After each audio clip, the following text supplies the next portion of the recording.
नमस्कार दोस्तों, मैं अभिषेक चित्रांशी। स्वागत है आप सभी का मेधावी पे। दोस्तों आज हम बात करने वाले हैं EWS यानी कि इकोनॉमिकल वीकर सेक्शन, आर्थिक रूप से पिछड़े वर्गों को मिलने वाले आरक्षण के बारे में, जिस पर कि आज देश की सर्वोच्च न्यायालय ने एक फैसला दिया है और उसमें यह कहते हुए सुरक्षित किया कि आर्थिक रूप से पिछड़े लोगों को मिलने वाले इस EWS आरक्षण पर किसी प्रकार के कोई संवैधानिक प्रतिबंध आरोपित नहीं किए जा सकते। यह बिल्कुल ठीक फैसला है और आर्थिक रूप से पिछड़े वर्गों को आगे बढ़ाने का एक अच्छा माध्यम है। दरअसल यह फैसला क्यों आया? जिस समय इसे इंट्रोड्यूस किया गया था, EWS is introduced in 2019 and amended by the 1/3 constitutional amendment. 2019 में EWS संशोधन किया गया, जिसमें कि 130वां संशोधन करके इसे जोड़ा गया। 130वां संशोधन करके इसे जोड़ा कहाँ गया? इसे आर्टिकल 15 में क्लास 6 बना के जोड़ा गया और आर्टिकल 16 में भी क्लास 6 बना के इसे जोड़ा गया। एक नया सेक्शन जोड़ा गया और ऐसे ही अमेंडमेंट होते हैं। जो भी अमेंडमेंट होते हैं उन्हें संविधान में उस सेगमेंट वाइज ऐड कर देते हैं। फैसला क्यों आया? दरअसल जिस समय इसे लागू किया गया था उस समय कर्नाटका और तमिलनाडु की लगभग, या फिर ये कह लें कि दक्षिण की जितनी भी पार्टियां थी, उन सभी पार्टियों ने एक मत होकर सुप्रीम कोर्ट में यह अपील करा था कि ये चीज़ें जो कि समाज को बैकवर्ड ले जाएंगी और इनका अगर लाभ मिलना ही है तो क्यों ना नीट और इंजीनियरिंग के स्टूडेंट्स को भी मिले। दरअसल ये ऐसा क्यों कहा जा रहा था, उनकी ऐसी मांग क्यों थी? देखिए, आर्टिकल 15 का जो 6 है ना, ये एजुकेशन में यानी कि शिक्षा में रिजर्वेशन की बात करता है और आर्टिकल 16 का क्लास 6 क्या बात करता है? ये नौकरियों में जो सरकारी नौकरियां हैं ना, जो सरकारी नौकरियां हैं उनमें आरक्षण की बात करता है। जो साउथ की मोस्ट ऑफ द पार्टीज थी वो चाहती थी कि नीट प्लस इंजीनियरिंग की प्रवेश परीक्षाओं में भी इसका लाभ छात्रों को मिले। लेकिन सरकार क्या कहती है? सरकार का पक्ष ये था कि अगर सभी जगहों पे इसको एज अप्लाई कर देंगे बाकी आरक्षण की तरह, तो इसे विशेष प्रावधान देने का मतलब नहीं रह जाएगा। EWS लायक हो गया था।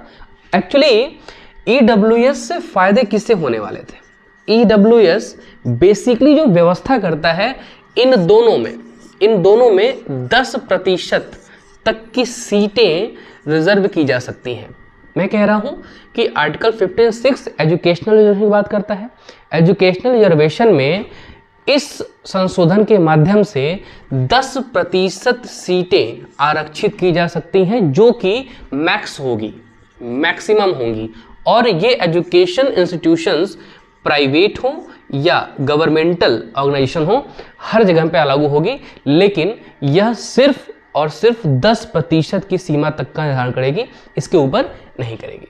EWS से 10% सीटों का आरक्षित किया जा सकता है ताकि जो देश का क्रीमी लेयर है, अगर वो इन चीज़ों पर अपना एकाधिकार रखने की बात करे और एक जगह ऐसा है, एक समाज, एक तबका ऐसा है जिसका बच्चा आगे पढ़ना चाहता है, तो अगर उसके पास जो बहुत ज़्यादा अच्छे संसाधन नहीं है, तो भी इस 10% के आरक्षण के बाद उसे उस जगह पर प्रवेश मिल जाए, सरकारी हो या निजी शिक्षण संस्थान हो। एक और बात यहाँ पे आपको ध्यान रखने वाली बात है कि इससे मिलने वाला लाभ, इस पे मिलने वाला लाभ जो अल्पसंख्यक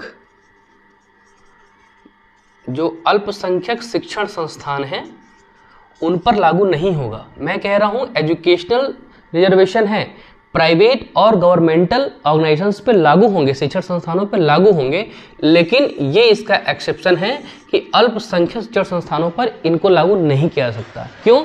क्योंकि राज्य के नीति निर्देशक तत्व में राज्य ने अल्पसंख्यक शिक्षण संस्थानों को उनको मैनेज करने, उनके अपने टीचर्स अपॉइंट करने और उनका सभी प्रकार का प्रबंधन करने की अनुमति दी है, जो कि आरक्षण के तहत दी है। इसका मतलब यह है कि इनके पास पहले से एक आरक्षण है and double reservation can't be afforded या नहीं लिया जा सकता। इसे नहीं दिया जा सकता, और अगर कोई व्यक्ति ऐसा कर भी रहा है तो दंड का भागी होगा, तो संस्थान भी भागी होंगे। अब देखिए इस वीडियो में बेसिकली पढ़ने क्या वाले हैं। ईडब्ल्यूएस आपको लगभग आइडिया हो गया होगा कि ये कहाँ होता है, ये तो आपको आइडिया हो गया। अब हम इसके बारे में ये बात करेंगे, इसके जो संवैधानिक प्रावधान हैं, इसके जो संवैधानिक प्रावधान हैं उनको आज हम ढंग से देख लेंगे। किस निर्णय को वायलेट करता है इसको भी देख लेंगे। साथ ही आरक्षण होना चाहिए या नहीं होना चाहिए इस पर चर्चा करेंगे, थोड़ा सा ज़्यादा हो जाएगा पर हम शॉर्ट में करेंगे। साथ ही साथ इसके पक्ष और विपक्ष पर भी चर्चा करेंगे और अपना मत भी रखेंगे इस पर। तो आइए इसको शुरू करते हैं और ये देखते हैं कि जो आर्टिकल 15(6) और आर्टिकल 16 का क्लॉज 6 क्या व्यवस्था करता है। एक तो एजुकेशन की बात करता है, दूसरा करता है सरकारी नौकरियों में आरक्षण की बात। देखिए 16 में क्यों किया गया है, 16 में करने का मतलब ये था कि राज्य के नीति निर्देशक तत्वों में एकदम साफ साफ यानी कि मूल अधिकार है कि आर्टिकल 16 ये कहता है कि किसी व्यक्ति से रंग नस्ल भेद या उसके किसी विशेष प्रकार के दिखने की वजह से उस पर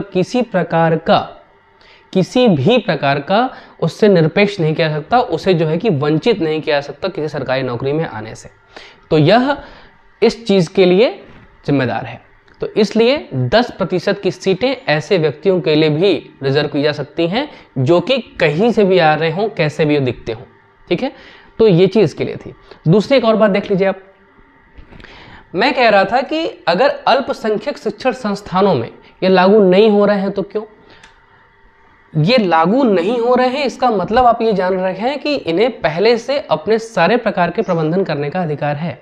लेकिन आज जो निर्णय आया है उसमें यह कहा गया है कि इन्हें लागू करना आवश्यक है, क्योंकि अभी तक समाज में जितने भी प्रकार के आरक्षण मिल रहे थे वो सामाजिक न्याय को बढ़ावा दे रहे थे, और अगर शिक्षण संस्थानों में सामाजिक न्याय को रख के बातें की जाएंगी तो उनके लिए पहले से आरक्षण दिया जा चुका है।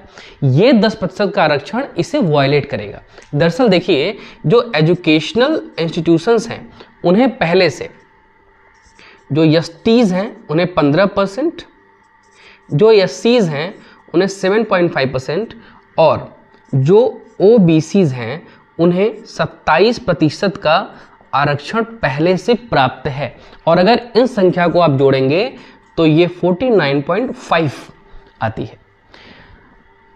इस पर जो आरोप लग रहे हैं कि यह असंवैधानिक है वो इसलिए है कि जो ईडब्ल्यूएस आज के डेट में मिल रहा है वो 10% का आरक्षण मिल रहा है, और अगर इस 10% को हम यहाँ ऐड कर देंगे तो यह संख्या 59 पॉइंट समथिंग हो जानी है।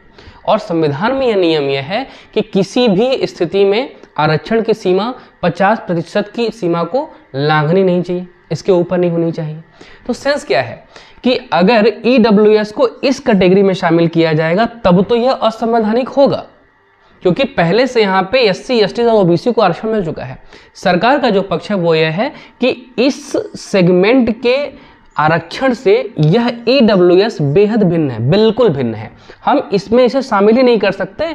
यह सिर्फ ईडब्ल्यूएस जो कि एक अलग क्लास है उसको देने वाली बात है, और इसलिए यह ईडब्ल्यूएस में आने वाले लोगों को मिलेगा। अब तक जो जनरल की श्रेणी में थे उन्हें यह लाभ मिलेगा, और ये जो आरक्षण है यह इससे बिल्कुल भिन्न होगा। यानी कि एससी, एसटी और ओबीसीज ईडब्ल्यूएस का लाभ नहीं ले सकते। ईडब्ल्यूएस की एक अलग कैटेगरी ही है, और आज मैं दावे के साथ कह सकता हूं कि ईडब्ल्यूएस का लाभ लेने के लिए भारत का सामान्य वर्ग में लगभग 90% लोग ईडब्ल्यूएस में शामिल हो गए हैं। कहने का सेंस ये है, आप एकदम क्लियर रहिए कि ये जो 3 आरक्षण हैं, इन 3 का आरक्षण जिन्हें मिल रहा है उन्हें ईडब्ल्यूएस का आरक्षण नहीं मिलेगा। जो ईडब्ल्यूएस का आरक्षण ले रहे हैं उन्हें ये तीनों आरक्षण नहीं मिलेगा। अब बात यह भी आ रही थी कि जो आलोचक हैं वो कह रहे हैं कि यह जो आरक्षण आप दे रहे हैं यह एक नया प्रकार का अन्याय पैदा कर रहा है, और यह नया प्रकार जो नया अन्याय पैदा कर रहे हैं ना, ये आलोचकों का मानना है, ये मैं नहीं कह रहा।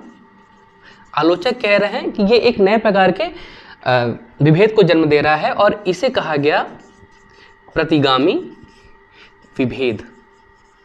प्रतिगामी विभेद मतलब यानी कि रिवर्स डिस्क्रिमिनेशन। रिवर्स डिस्क्रिमिनेशन कैसे हो गया भाई?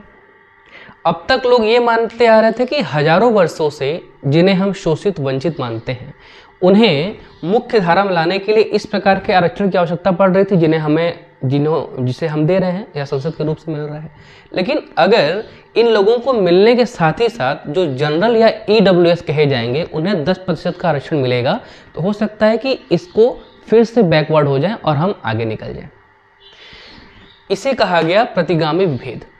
प्रतिगामी विभेद का मतलब यह है कि अगर कोई ऐसा समाज जो कि पहले से सक्षम है फिर से उसे आरक्षण देके आगे बढ़ा दिया जाए तो इसे प्रतिगामी विभेद कहेंगे, जो कि किसके पक्ष में होगा? इन तीनों के पक्ष में।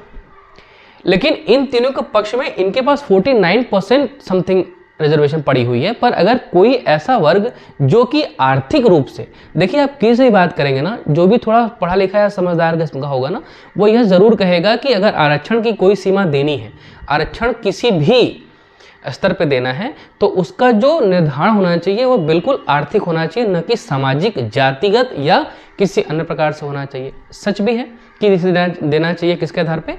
आर्थिक आधार पे। प्रतिगामी विभेद इस बात की मनाही करता है कि इन्हें मिलने वाले आरक्षण ठीक हैं, इन्हें नहीं मिलना चाहिए, क्योंकि ये इसे रिवर्स डिस्क्रिमिनेट करते हैं। एक बात तो ये है। दूसरी बात, अब आज जो है कि 5 जजेस की बेंच ने 3/2 के निर्णय से इसे संवैधानिक घोषित किया है। इसे कहा है कि इसे लागू होना चाहिए, सरकार ने बहुत अच्छा काम किया है और इसका लाभ लोगों तक मिलना चाहिए। इसमें एक बड़ी अच्छी बात ये रही कि जो 3 जजों के फैसला है ये तो इनके पक्ष में आया था कि EWS सही है। ये जो 2 जजेस थे इनका था कि नहीं, ये नहीं होना चाहिए। और इन 2 में एक जो व्यक्ति हैं वो भारत के CJI हैं, जिनका आज अंतिम कार्य दिवस है। वो ये चाहते थे कि इसे लागू नहीं करना चाहिए। और जस्टिस UU ललित आज रिटायर हो रहे हैं, आज उनका अंतिम कार्य दिवस है और उन्होंने आज एक बड़ा ही अभूतपूर्व फैसला सुरक्षित कर दिया है भारत के इतिहास में EWS को लेकर। तो ठीक है, आज ये चीज़ें हो गई। अब अगर इस पर बात कर लें कि संवैधानिक प्रावधान क्या थे, तो देखिए जो संवैधानिक प्रावधान हो या साउथ की जो सभी पार्टियां थी या इसके लिए जो भी याचिका दर्ज की गई थी, अपील की गई थी सुप्रीम कोर्ट में, उसका आधार क्या था? संवैधानिक। उसका आधार संवैधानिक क्यों हो रहा था? एक तो आपने यहाँ पे देख लिया कि यह 49 यानी कि 50% का उल्लंघन करता था, जिसे कि सरकार अपना केस जीत रही है और वो बता रही है कि जीत गई है और बता रही है कि EWS इससे बिल्कुल भिन्न होगा।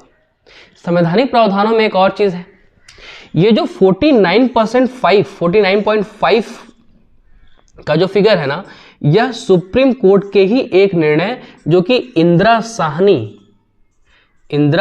साहनी वर्सेस इंडिया भारत सरकार का केस था। उसमें सुप्रीम कोर्ट ने कहा था कि किसी भी स्थिति में सीमा आरक्षण की 50% से नीचे ही होनी चाहिए, इसका उल्लंघन नहीं किया जाना चाहिए।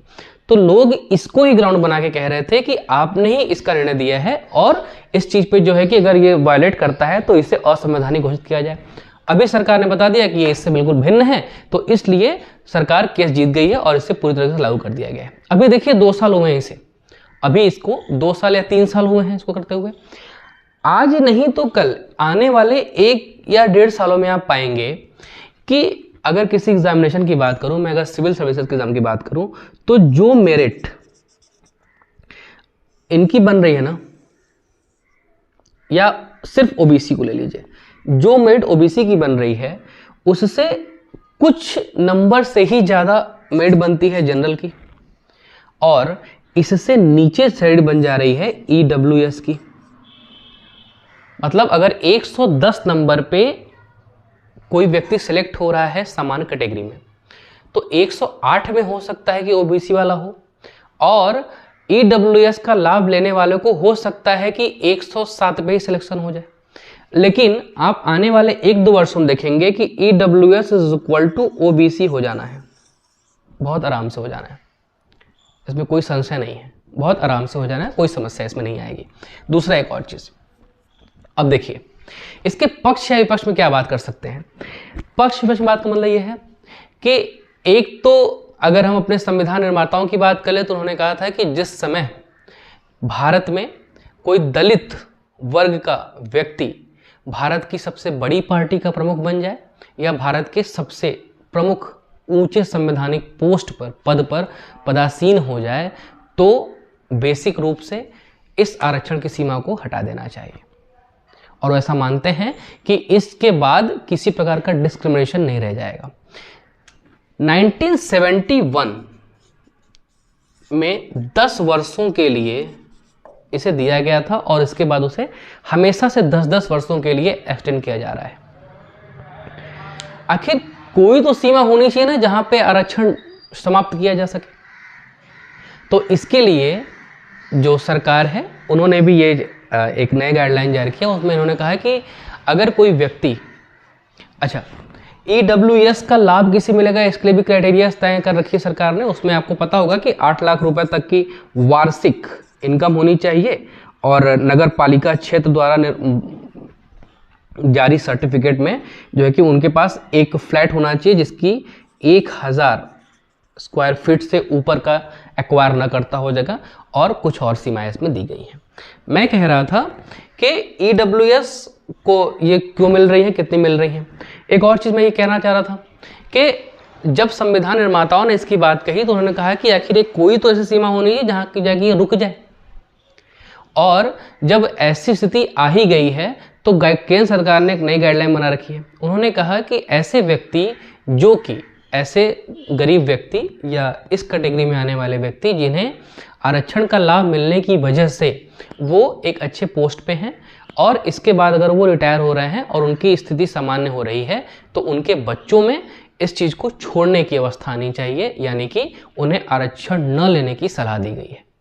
इसके लिए और भी नियम कानून बनाए गए हैं। उसमें क्या है, अगर कोई व्यक्ति अपनी स्थिति को बेहद निम्न से उच्च या मध्य में भी लाने में सफल रहा है तो ऐसे में सरकारें उम्मीद करती हैं, लोग भी उम्मीद करते हैं, समाज भी उम्मीद करता है कि हाँ भाई ठीक है, अगर आपने एक ठीक ठाक जीवन शैली अपना ली है, अगर आप अभी एलिजिबल हैं, आप एबल हैं, तो अब जो है कि आप आरक्षण की सीमा को त्यागें और आरक्षण छोड़ के अब फिर से नए जीवन की शुरुआत करें।